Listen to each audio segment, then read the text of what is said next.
Que bo està el iogurt. Sabeu que en una culleradeta hi trobem 125 milions de bacteris vius? Doncs sí, i si ens acabem el iogurt, que té 125 grams, ens haurem ingerit 1.250 milions de bacteris vius. Sabeu com es fa un iogurt? Aquí hi ha química. Mireu!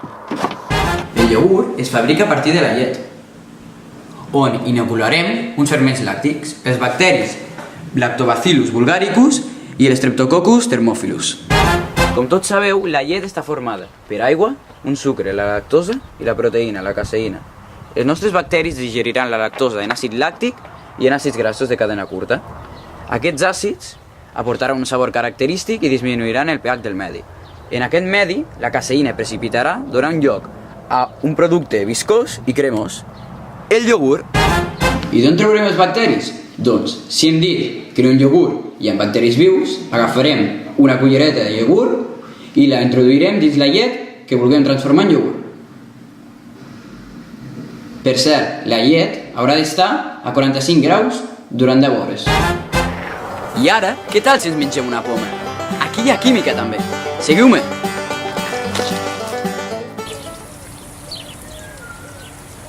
Sabeu que per produir una poma han de passar 365 dies? Tot un any, suportant problemes meteorològics, evitant plagues com la mosca de la fruita, que farà malbé la nostra poma. Però tenim una solució, les feromones.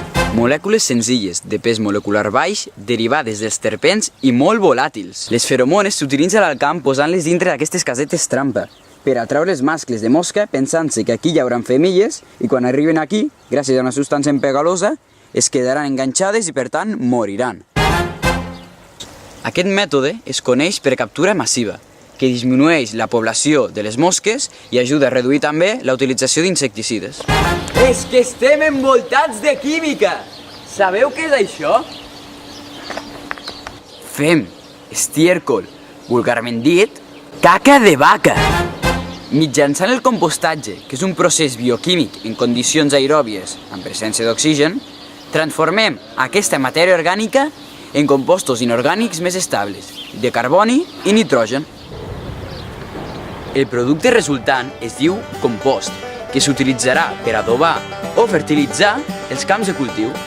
Aquí hi ha química!